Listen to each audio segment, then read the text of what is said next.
할렐루야. 할렐루야. 우리 옆에 분하고 한번 인사하겠습니다. 살아났습니다. 살아났습니다. 지금 하나님께서는 우리를 살리는 작업을 하시고 있습니다. 지금 너무 어렵고 힘들고 괴롭지만 사실 하나님께서는 우리를 살리는 작업을 하시는 거예요. 여러분 이것을 보실 수 있기를 바랍니다. 그러면 기뻐할 수 있지 않습니까? 기다릴 수 있지 않겠어요? 견딜 수 있지 않겠습니까? 여러분 살아났습니다. 하나님께서 그 작업을 하고 있다는 것을 믿으시고 이 어려운 때를 지혜로 준비하면서 넉넉하게 감당하는 우리 은천의 성도님 되기를 주님의 이름으로 축원합니다. 우리는 2주에 걸쳐서 살 수 있겠느냐라고 물으시는 이 하나님의 말씀을 나눴습니다. 우리는 이 말씀을 통해서 하나님은 마른 뼈까지도 사랑하신다. 마른 뼈까지도. 그래서 이 마른 뼈를 찾아가서 그 마른 뼈에게 살아난다 살아나 라고 말씀하신다는 거예요. 그것을 우리가 볼 수 있었지 않았습니까? 그러니까 중요한 것은 뭐냐면 우리가 하나님의 생각을 따라가는 것이죠. 하나님께서 말씀하시는 그 생각을 내가 따라가고 살아난다고 대언하고 선포하고 확신할 때 살아나는 역사가 일어난다라는 겁니다. 그게 오늘 우리 본문에서 말씀하시고 있는 것이죠. 그게 우리가 첫날 나눈 말씀입니다. 두 번째, 지난주에는요, 그러면 구체적으로 어떻게 하나님께서 살리시는가? 우리 속에 2가지를 집어넣어 주신다라고 말씀하셨어요. 뭡니까? 첫 번째는 말씀을 집어넣으신다. 말씀을 우리 안에. 그리고 두 번째는 생기를 집어넣으신다라고 말씀을 하셨습니다. 그래서 우리가 딱딱하게 굳어진 마음을 깨뜨리고 그 말씀을 내 안에 집어넣고 부르짖고 기도하면서 하나님을 초대할 때, 성령 하나님을 초대할 때 성령이 내 안에 들어오시고 역사하시면서 마른 뼈가 살아나는 기적을 볼 수 있다. 그것이 지난주에 우리가 나눈 말씀입니다. 여러분 안에 살아나리라. 이 말씀이 살아있기를 바랍니다.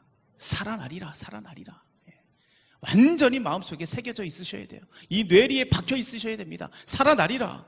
그 말씀을 가지고 여러분들이 기도하고 기도할 때 성령 하나님을 만나는 거예요. 그 말씀이 내 안에서 성령 하나님을 만날 때 거기에서 불꽃이 튀면서 역사가 일어나는 겁니다. 역사가.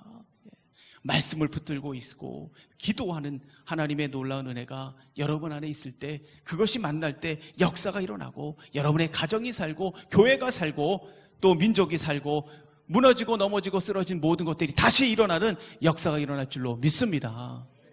오늘은 살 수 있겠느냐 마지막입니다.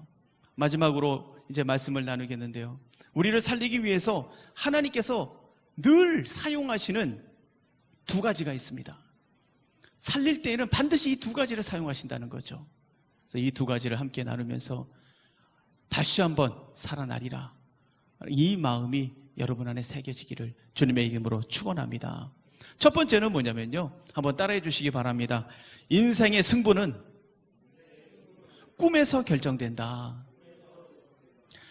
여러분, 이 세상이 인간의 마음대로 뜻대로 흘러가는 것 같지만 사실 이 인류의 모든 역사는 하나님께서 꿈꾸시는 대로, 비전하는 대로 흘러가고 있어요. 우리가 이것을 어디서 볼 수 있습니까? 성경에서 우리가 이것을 볼 수 있지 않습니까? 그래서 하나님은요, 정말 놀라운 비전너리입니다. 지금도 비전대로 우리를 끌어가고 계신 거죠. 그렇지 않습니까? 순간순간 임기응변으로 우리를 끌어가십니까? 아니요. 큰 계획을 가지시고 비전을 가지시고 꿈을 가지시고 그렇게 되리라. 그리고 우리를, 이 인류를 끌어가시는 거예요. 비전너리입니다. 엄청난 비전너리입니다. 하나님을 닮은 인간도 마찬가지죠. 하나님께서는요, 이 인간에게도 꿈꾸는 능력을 주셨어요. 인간의 이 꿈꾸는 능력도 정말 대단합니다. 왜? 하나님을 닮았으니까. 지금 우리를 이 편리하게 만들어주는 이 주변의 사물을 한번 보세요. 마이크, 에어컨, 비행기, 이런 거 한번 보세요. 모든 사물들, 전자제품, 교통수단, 이런 거 다 한번 봐보세요. 이런 것들의 시작이 어딥니까? 그 시작은 다른 데가 아닙니다. 바로 그것을 꿈꾼 사람들, 누군가 그것을 꿈꾼 그 꿈 속에서 나온 것들이에요. 그렇지 않습니까? 누군가 하늘을 나는 것, 그런 꿈을 꾼 거죠. 그런 꿈을 꾼 거예요. 그래서 비행기가 나온 거 아니겠어요? 다 꿈속에서 나온 것들입니다. 그래서 이 꿈이라는 것은요, 정말 대단한 거예요. 그래서 인간에게 꿈이라는 것은 자신의 인생을 붙들어주고 그것을, 우리의 인생을 이끌어주는 힘과 같아요. 그래서 꿈이 있다는 걸 뭘 얘기합니까? 미래가 있다는 거죠. 그 사람에게 미래가 있는 거예요. 그래서 꿈을 통해서 미래를 보는 사람은 지나간 과거 거기에 연연하지 않습니다. 또 지금의 고통도 이겨냅니다. 왜요? 미래에 다가올 그 즐거움을 위해서 지금 당장 힘들고 고통스러운 거 이거 이겨내고 견뎌내는 것이죠. 또 꿈이 확실할수록 미래를 위해서 자기에 대해서 투자합니다. 개발합니다. 시간을 아낍니다. 또 자신을 가꿉니다. 하루하루 부지런하게 살아갑니다. 이게 꿈이 있는 사람들의 모습이에요. 그래서 이렇게 보면 우리의 미래를 결정하는 건 도대체 뭐냐? 다른 게 아닙니다. 우리가 가진 꿈이에요. 꿈이 우리의 미래를 결정하는 겁니다. 지금 내가 돈을 얼마나 가지고 있냐? 내가 뭐 얼마나 많은 자원을 가지고 있는가? 무슨 조건을 가지고 있나? 이게 아닙니다. 그 사람에게 꿈이 있는가? 꿈이 없는가? 청소년들이 여러분 스마트폰 중독되고 뭐 컴퓨터 게임, SNS 이거 빠지는 이유가 뭡니까? 뭐 요즘 청소년뿐만 아니라 많은 성인들도 여기에 빠져서 사는 사람들이 얼마나 많은지 몰라요. 여러 가지 이유가 있겠지만 가장 큰 이유 중에 하나는 뭐냐면 꿈이 없기 때문이에요. 꿈이 없기 때문에. 청소년들에게 물었습니다. 근데 83%가 미래에 대한 꿈이 없는 거예요. 저 꿈 없는데요? 글쎄요, 모르겠는데요? 글쎄요, 생각 안 해봤는데요? 꿈이 없어요. 자기가 지금 뭘 해야 될지를 모르는 거죠. 그래서 나도 모르겠다는 식으로 그냥 당장의 즐거움, 당장의 쾌락 거기에 빠져드는 거 아니겠습니까? 그래서 게임에 빠지고 스마트폰 중독이 되고 안타까운 것은 뭐냐면 그러면 그럴수록 자기의 가치를 잃어버려요. 자기의 가치를 잃어버린다는 거죠. 가능성도 잃어버립니다. 오늘 본문에 이스라엘 사람들을 보십시오. 자신의 가치를 완전히 잃어버렸어요. 11절 말씀을 보세요. 또 내게 이르시되 인자야 이 뼈들은 이스라엘 온 족속이라 그들이 이르기를 우리의 뼈들이 말랐고 우리의 소망이 없어졌으니 우리는 다 멸절되었느니라. 우린 다 망했다는 거예요. 망했다는 거. 이스라엘 사람들은 스스로 마른 뼈다라고 생각을 하고 있었어요. 그 속에 소망의 씨가 완전히 말라버렸고 우리는 망해버렸다. 완전히 무너진 것을 우리가 볼 수가 있습니다. 이것이 바로 꿈이 없는 민족, 비전이 없는 민족의 모습이에요. 스스로 비웃고 낙담하고 포기하고 무시하고 두려워하고 비아냥거리고 불평불만으로 살아가는 모습, 이것이 꿈이 없는 사람들의 모습입니다. 그러나 놀라운 것은 뭐냐면 이런 이스라엘을 바라보는 하나님의 생각은 달랐다는 거죠. 참 하나님은 대단하신 분이에요. 이런 민족을 보면서도 그 생각이 달랐다는 거예요. 하나님은 다른 눈을 가지고 계신 분이에요. 그래서 이스라엘은 이 마른 뼈를 보면서 망했다라고 생각했지만 하나님은 그 마른 뼈를 보면서 그 속에서 뭘 봤냐? 큰 군대를 보셨어요. 군대 비전을 보셨다는 것이죠. 죽음 속에서 살아나는 비전을 보시는 분이에요. 뿐만 아니라 모두가 살아나서 고향 땅으로 돌아가는 비전을 보시는 분입니다. 오늘 우리는 우리를 무시할지 모르지만 또 자신을 우습게 여기고 외면할지 모르지만 또 나는 실패작이야 이렇게 볼지 모르지만 하나님 오늘 우리 속에서 여러분 안에서 무엇을 보고 있는가? 큰 군대의 비전을 보고 있다는 것을 여러분 믿으시기를 바랍니다. 살아나는 비전을 보고 있다는 것을 여러분 보시기를 바랍니다. 확신하시기를 바랍니다. 사람들은 보리떡 5개와 물고기 2마리 이거 우습게 여겼어요. 이걸 가지고 도대체 뭘 하겠습니까? 라고 얘기했지 않습니까? 우리 주님은 그러나 그 속에서 뭘 봤습니까? 하나님의 계획을 봤어요. 그리고 그 속에서 하나님의 사랑을 봤습니다. 그 속에서 5,000명을 먹이시는 하나님의 기적을 본 거예요. 그래서 뭘 본 겁니까? 빈곤에서 풍요를 본 겁니다. 이 하나님이 보시는 거예요. 주님이 보시는 거예요. 빈곤에서 풍요를 보시는 분이에요. 여러분 베드로, 안드레, 야고보, 요한 예수님의 12제자 다 뭐 하던 사람들입니까? 뭐 대단한 사람들이었습니까? 아니요. 이 사람들 우리와 똑같은 평범한 사람들이었어요. 뭐 고관대작도 아닙니다. 뭐 왕족 아니에요. 뭐 특별한 뭐 능력을 가지고 있는 사람들 아닙니다. 성경 박사도 아니에요. 그저 평범한 사람들이었어요. 아니 어떻게 이런 평범한 사람들을 데리고 뭘 하시겠다고, 이왕이면 똑똑하고 또 출신도 좋고 또 특별하고 뭐 이런 사람들을 부르셔야 뭐 일이 돼도 되는 거 아닌가? 그러나 예수님은 이 12제자 속에서 하나님의 나라를 봤습니다. 이 사람들 안에서 믿음의 백성들, 수많은 믿음의 백성들을 보셨다는 거예요. 다시 말하면 한마디로 말하면 뭡니까? 불가능해서 가능을 보시는 거예요. 불가능해서 가능을. 이게 바로 우리 주님이세요. 또 여러분 사람들은 나사로의 무덤을 보면서 뭘 봤습니까? 죽음을 봤어요.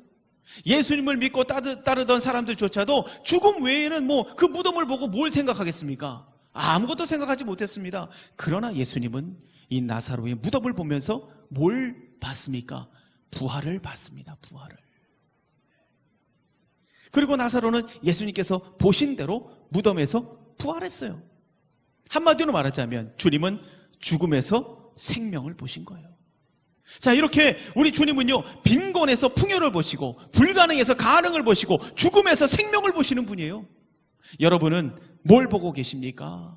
아니, 우리가 무엇을 봐야 됩니까? 스스로에게 한번 질문을 던져보세요. 너는 지금 뭘 보고 있니? 무엇을 봐야만 하니? 여러분 한번 질문을 던져보세요. 우리가 하나님을 믿는다는 것, 예수님을 닮아간다는 것, 이것은 뭘 얘기하는 겁니까? 이건 뭐 다른 모든 것도 마찬가지지만 주님이 보는 것을 본다라는 거예요. 하나님이 보는 것을 얘기하는 겁니다. 내가 하나님을 믿는다라는 것은 다른 게 아니고 이제 보이는 대로 보는 사람이 아니라, 보여주는 대로 보는 사람이 아니라 하나님께서 말씀하시는 대로 보기로 결정하는 겁니다. 하나님 말씀해 주시옵소서. 내가 그대로 믿고 내가 그대로 보겠습니다. 이게 하나님을 닮아가는 거, 하나님을 믿는다는 거 아니겠습니까? 사랑하는 성도 여러분, 우리 눈에 보인다고 다 진리가 아니에요.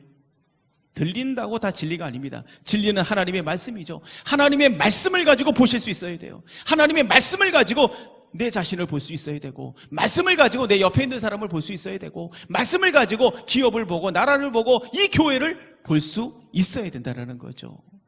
여러분에게 있는 마른 뼈들, 여러분 무시하지 마세요. 외면하지 마세요. 도망치지 마세요. 그 속에 하나님의 군대가 들어있습니다. 군대 비전이 들어가 있어요. 생명이 들어가 있습니다. 우리 한번 옆에 분하고 인사하셨으면 좋겠습니다. 우리 옆에 분하고 어떻게 인사하시냐면, 군대가 보입니다. 하나님의 비전이 보입니다. 한번 인사하시겠습니다. 자, 우리 옆에 엄마 아빠에게, 아들 딸에게, 한번 우리 화면 보고 계시는 우리 모든 분들, 한번 옆에 있는 분에게 한번 인사하겠습니다. 시작. 군대가 보입니다. 하나님의 비전이 보입니다. 자세히 보니까 아니네. 예, 이러시면 안 됩니다. 말씀의 눈을 가지고 보셔야 돼요. 그 속에 하나님의 군대가 있고 그 속에 하나님의 비전이 있습니다. 예, 그렇게 봐줘야 됩니다. 그렇게 봐야 합니다. 예. 하나님께서 그렇게 보고 계시기 때문이에요. 하나님은 마른 뼈라고 포기하지 않았어요. 마찬가지입니다. 하나님은 결코 우리를 포기하지 않습니다. 우리를 포기하지 않으면 돼요. 우리가 우리를 포기하지 않고 하나님의 말씀으로 비전을 붙들고 있으면 이 마른 뼈가 있는 무덤이 열리는 거예요. 열리는 거. 12절 말씀을 한번 보세요. 12절 말씀에 이렇게 말씀하시잖아요. 너는 대언하여 그들에게 이르기를, 주 여호와께서 이같이 말씀하시기를, 내 백성들아, 내가 너희 무덤을 열고, 라고 되어 있습니다. 누가 열고? 내가 너희 무덤을 열고. 하나님께서는 여러분의 무덤을 열기를 원하신다는 것을 믿으시기를 바랍니다. 무덤이 열리고 마른 뼈가 군대가 되고 살아나는 역사가 일어날 줄 믿습니다. 문제는 비전이에요. 비전. 뭘 보고 있는가? 무엇을 보고 있는가? 마른 뼈만 보시면 안 돼요. 그 마른 뼈 속에 담겨져 있는 비전, 그 마른 뼈 속에 담겨져 있는 하나님, 그것을 사용하시는 하나님, 그 하나님을 봐야 된다는 겁니다. 하나님을. 마른 뼈는 연약하고 보잘것없는 자기 자신일 수 있습니다. 쓰러져가는 나의 기업일 수 있습니다. 말도 안 듣고 튕겨져 나가는 내 자녀일 수가 있습니다.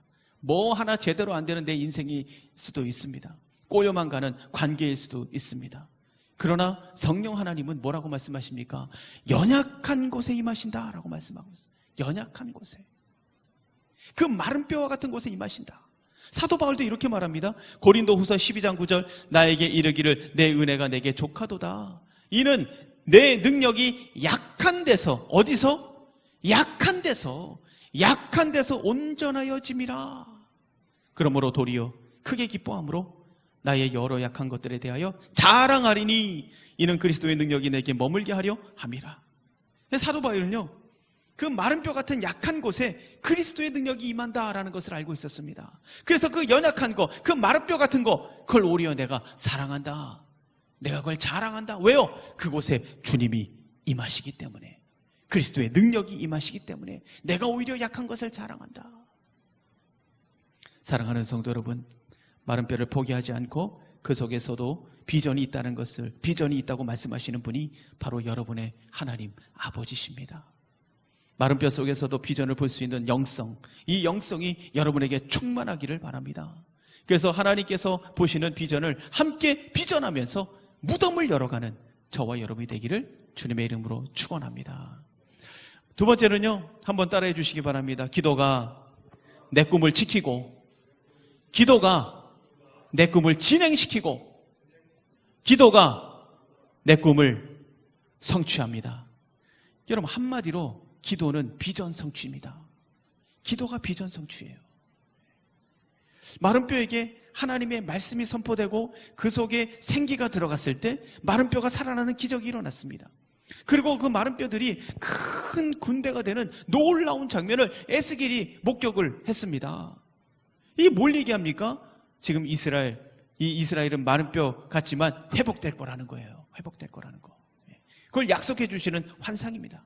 그런데 여러분, 이것은요, 궁극적으로는 뭘 얘기하냐? 이스라엘만 얘기하는 게 아닙니다. 이것은 장차 예수 그리스도를 통해서 이 땅의 모든 마른 뼈들, 이 땅의 모든 죽어 넘어져 있는 영혼들 다 살아날 것이다. 이것을 약속해 주시고 있는 환상이죠. 그래서 지금 우리에게 약속하신 거예요. 우리에게. 이 말씀이 우리가 소망을 가질 수 있는 근거가 되는 말씀입니다. 14절 말씀 한번 보세요. 거기 앞부분에 보시면 이렇게 말합니다. 내가 또 내 영을 너희 속에 두어 라고 말하고 있어요.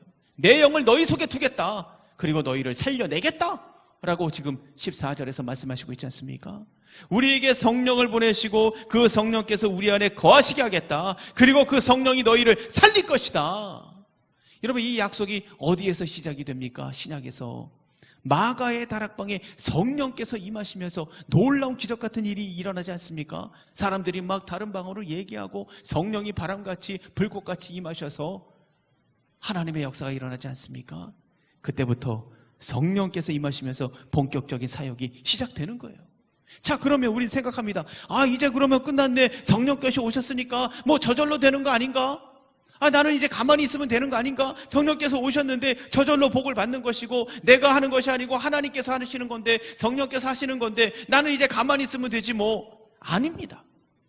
아주 중요한 말씀이 한 가지가 이 에스겔에 나와요. 뭐냐면 우리는 지금 이제 37장을 보고 있는데 바로 앞에 에스겔 36장을 한번 보세요. 거기 보시면 37장과 마찬가지로 이 36장은 계속해서 뭘 얘기하는 거냐면 이스라엘에 대한 회복의 말씀을 하시고 있어요. 회복의 말씀을. 그래서 쭉 보면은 새 영을 줄 것이다. 곡식을 풍성하게 해주실 것이다. 죄악을 정결하게 해주실 것이다. 너희를 에덴 동산과 같은 땅이 되도록 내가 만들겠다. 그 황폐한 땅을 내가 에덴 동산처럼 그렇게 만들어주겠다. 회복에 대한 말씀을 계속해서 말씀해 주시고 있어요. 이스라엘이 앞으로 받을 놀라운 축복에 대한 말씀이죠. 이 사람들의 현재 상황을 보면 정말 말도 안 되는 얘기지만 현실을 뛰어넘어서 계속해서 하나님께서는 놀라운 축복의 말씀을 선포하시고 있습니다. 그런데 이렇게 축복의 말씀을 계속 선포하시다가 36장 끄트머리에 뭐라고 말씀하시는가? 36장 37절을 한번 보세요. 이렇게 말씀하십니다. 주 여호와께서 이같이 말씀하시느니라. 그래도 이스라엘 족속이 이같이 자기들에게 이루어주기를 내게 구하여야 할지라. 그래도 너희가 기도해야 된다. 무슨 말입니까? 약속은 저절로 이루어지는 게 아니라는 거예요. 구해야 된다. 기도해야 된다. 기도를 통해서 이루어진다라고 말씀하시고 있어요. 수많은 축복들이 너희에게 준비되어 있다. 하지만 그래도 기도해야 된다. 수많은 축복, 이 준비된 축복들을 받게 되는 것은 뭘 통해서 받게 되는 것이냐? 기도를 통해서 받게 되는 것이다. 이 말씀을 하고 있는 거 아니겠습니까? 여러분, 기도라는 책에 있는데 아주 유명한 그 오알레스비라는 분이 있어요. 이분이 기도에 대해서 뭐라고 얘기했냐면 우리의 기도가 주 예수님을 움직이는 게 아니다. 움직이는 게 아니다. 오히려 우리의 기도는 우리 마음속에 예수님을 모셔드리는 일이다 라고 기도를 표현을 했습니다. 정말 맞는 말이죠. 내가 기도하면 14절, 오늘 본문의 14절 말씀처럼 성령께서 내 안에 임하시는 거예요. 기도할 때 성령께서 임하시는 겁니다. 나는 그 성령을 모셔드리는 거죠. 그러면 성령께서 나를 주도하시고 이끄시고 인도하시면서 역사를 만들어가는 거예요. 여러분, 느헤미야는 예루살렘 성이 무너지고 성문이 불타버리고 이스라엘의 그 백성들이 능욕을 당하고 또 환란 속에 있다는 소식을 들었어요. 이건 정말 수치스러운 일이죠. 하나님의 선민, 하나님의 선택을 받은 사람들이 그런 황폐한 그리고 폐허가 된 그 속에서 고난을 당하면서 능욕을 당하면서 수치를 당하면서 있다. 이건 정말 민족의 수치예요. 정말 창피스러운 일이죠. 느헤미야는 그들을 욕하거나 비난하지 않았어요. 그 이야기를 듣고 뭐 또 인간적인 힘으로 뭔가 해보려고 거기에 무작정 달려가지도 않았습니다. 이 사람이 제일 먼저 한 것은 무엇입니까? 자기 자신에게 금식을 선포하고 기도하는 자리로 나갔단 말이죠. 사실 수천 킬로나 떨어져 있는 이 느헤미야, 무슨 잘못이 있겠습니까? 근데 이 사람이 뭐라고 얘기합니까? 나와 내 아버지 집이 범죄했습니다라고 고백을 합니다. 내가 범죄했습니다라고 얘기를 해요. 그러면서 통곡을 하면서 기도를 합니다. 그리고 그 기도를 통해서 누가 임하십니까? 하나님이 그 사람에게 임합니다. 그리고 고국으로 돌아갈 수 있는 길이 열렸어요. 결국에는 52일 만에 성벽을 건축하고 이스라엘의 영적 부흥을 이끌게 됩니다. 그래서 이 느헤미야가 나중에 뭐라고 얘기합니까? 내 하나님의 선한 손이 나를 도우셨다. 나에게 하나님이 임하셨다는 거죠. 하나님께서 이 역사를 이루셨다라고 말합니다. 그러니까 자기를 인도하셨다는 거예요. 한 사람의 기도가 민족을 살렸어요. 한 사람의 작은 기도 가운데 하나님께서 임하셨습니다. 여러분, 한나 아시죠? 한나는 자녀가 없었기 때문에 억울한 일을 당했어요. 이 한나는 싸우지 않았습니다. 욕하지 않았어요. 복수하겠다고 이빨을 이를 박박 갈지 않았습니다. 그렇게 마음 먹지 않았어요. 한나가 제일 먼저 한 건 뭡니까? 기도하는 자리로 달려가는 것이었어요. 기도하는 자리로. 하나님께서는 그 기도를 들으시고 아들을 주시죠.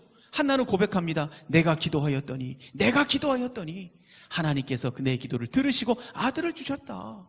그래서 이제는 내가 하나님께 드릴 차례다. 그리고 아들을 드립니다. 그게 누굽니까? 사무엘입니다. 그게 사무엘이에요.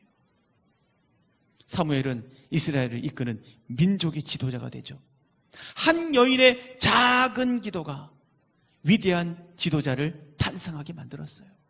그 한 여인의 작은 기도를 통해서 그 가문 가운데 하나님께서 임하시는 것을 우리가 볼 수가 있습니다.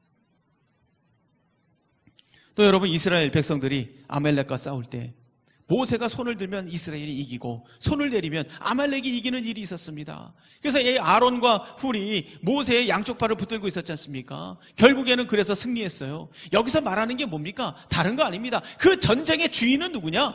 여호와 하나님이시다. 전쟁을 알아보는 자가, 전쟁의 주인을 알아보는 자가 이기는 거예요. 이기는 거. 주인이 하나님이시라는 걸 알려주시는 겁니다. 그래서 다시 말하면 이 전쟁의 승패는 여호와 하나님께 달려있다. 이걸 보여주시는 거예요. 다시 말하면 내가 기도한다라는 것은 뭐냐? 하나님을 인정하고 하나님께 맡겨드리는 최고의 수단이라는 것을 우리가 알 수가 있습니다. 기도가 승리를 만들어 냈습니다. 한 사람의 작은 기도를 통해서 그 전쟁 가운데 하나님께서 임하신 거예요. 자, 여러분, 우리는 하나님께서 이 기도를 가지고 그 기도하는 자리에 그 사람에게 임하신다는 것을 알 수가 있습니다. 여러분, 지금 우리 한국교회 정말 사람들로부터 외면을 당하고 그것도 모자라서 온갖 욕설, 비판, 지탄의 대상이 되어버렸어요. 아주 심각한 위기를 우리 한국교회가 지금 맞이하고 있습니다. 어디 가서 교회 다닌다고 이야기를 못할 정도로 아주 심각해요. 어떤 조사기관에서는 코로나 이후에 기독교가 20%가 줄 것이다. 이렇게 연구도 있었습니다. 저번 주에는요, 우리가 이제 영상 예배를 찍고 있는데 어떤 사람들이 예배 드린다고 신고를 한 거예요. 그래서 경찰들이 왔었습니다. 제가 영상을 찍는 거라고 설명을 했지만 참 마음이 너무 아팠어요. 예배를 드린다고 신고를 당했다? 어떻게 이런 일이 일어날 수가 있겠습니까? 근데 이런 일이 일어나고 있단 말이죠. 정말 가슴이 아팠어요. 여러분, 한국교회가 어려움을 당하고 있는 이때 우리가 제일 먼저 해야 될 것은 뭐냐? 거리로 뛰쳐나가가지고 우리는 방역을 잘하고 있습니다라고 선전을 해야 됩니까? 아니면 CCTV를 한번 가려보자. 그래, 한번 가려보자. 뭐 따지고 들어야 됩니까? 아니면 우리는 잘못이 없습니다. 우리가 누명 쓴 거예요. 잘못 없어요. 이렇게 우리가 변명을 해대야 됩니까? 아니면 뭐 나 몰라라 하고 그냥 교회에 앉아있으면 되는 겁니까?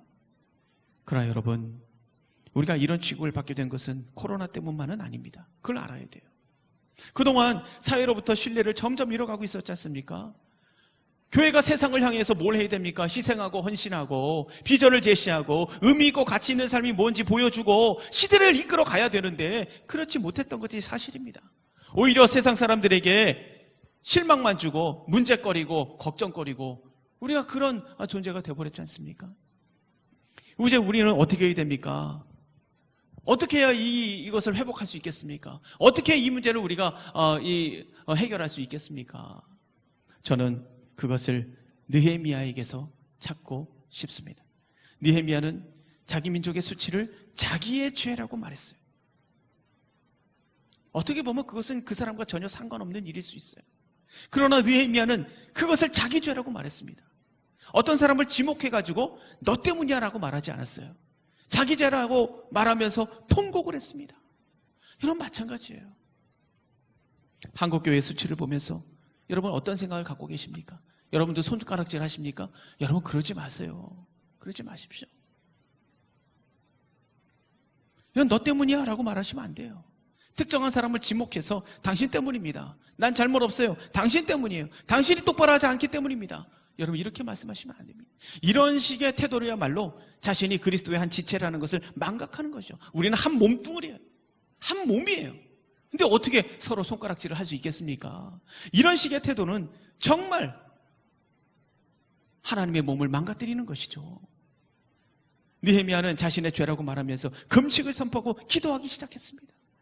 나의 죄입니다. 내 아버지의 죄입니다. 땅을 치면서 기도했어요.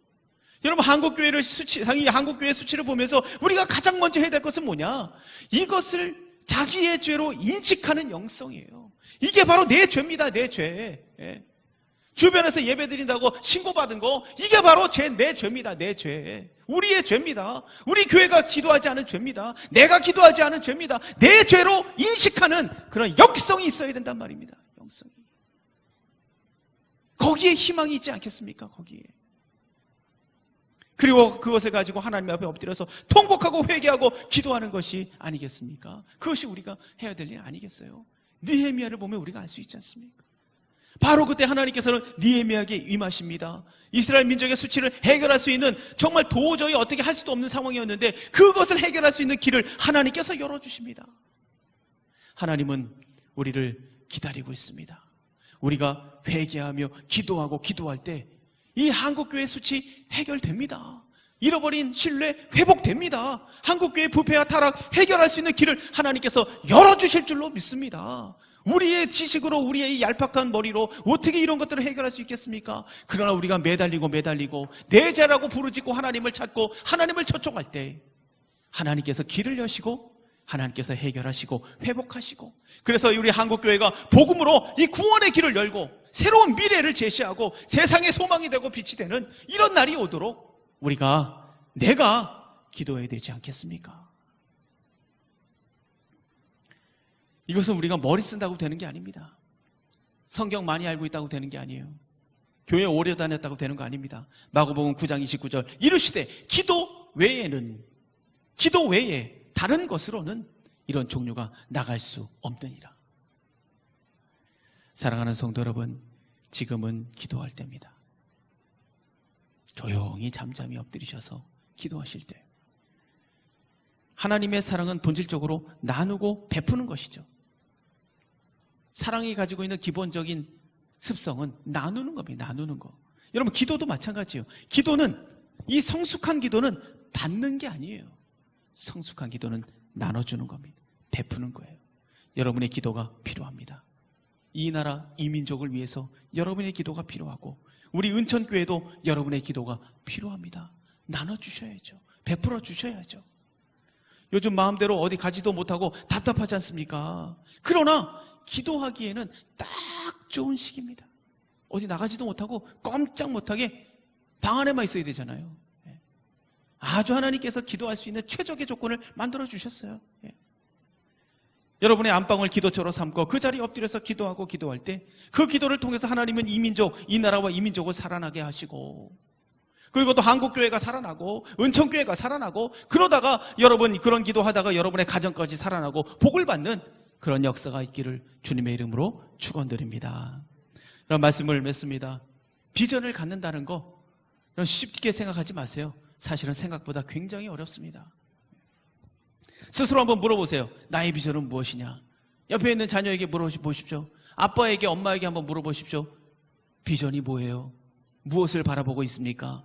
자신 있게 똑부러지게 대답할 수 있는 사람 그렇게 많지 않습니다. 왜 그럴까요? 내 영혼이 눌려 있어서 그래요. 눌려 있어서. 다른 게 아니에요. 이 세파에 눌려 있는 거예요. 현실에 눌려 있는 겁니다. 생각에 눌려 있고, 걱정에 눌려 있고, 사람의 말에 눌려 있고, 내 영혼이 눌려 있기 때문에 그래요. 눌려 있기 때문에. 그래서 우리가 몸부림치지 않으면요, 하나님이 보시는 것을 볼 수가 없어요. 하나님 보시는. 그래서 비전이 없는 거예요. 하나님이 보는 걸 봐야 되는데 그걸 보지 못하니까 그냥 눌려가지고 보질 못하는 거예요.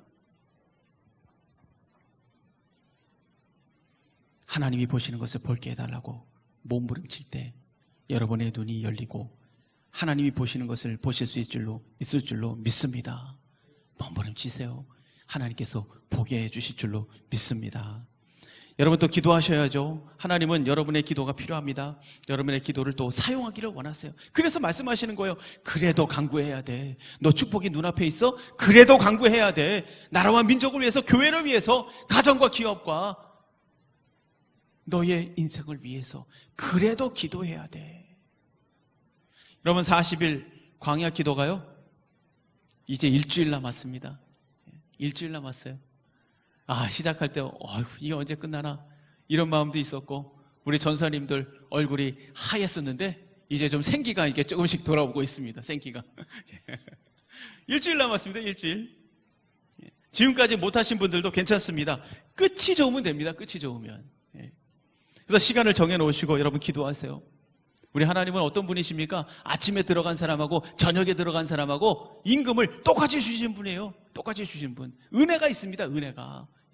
여러분 은혜를 바라시고 시간을 정하시고 이 마지막 일주일 기도에 한번 헌신해 보시기를 바랍니다.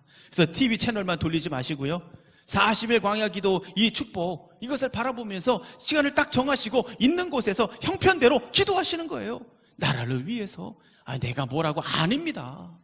여러분의 기도가 필요하다니까요. 나라를 위해서, 민족을 위해서, 우리 은천교회를 위해서, 여러분의 자신과 가정을 위해서 여러분 한번 시간을 놓고 기도해 보세요. 이 마지막 일주일 기도해 보세요. 하나님의 은혜가 있고 이 40일 광야의 축복이 몽땅 다 흘러갈 줄로 믿습니다.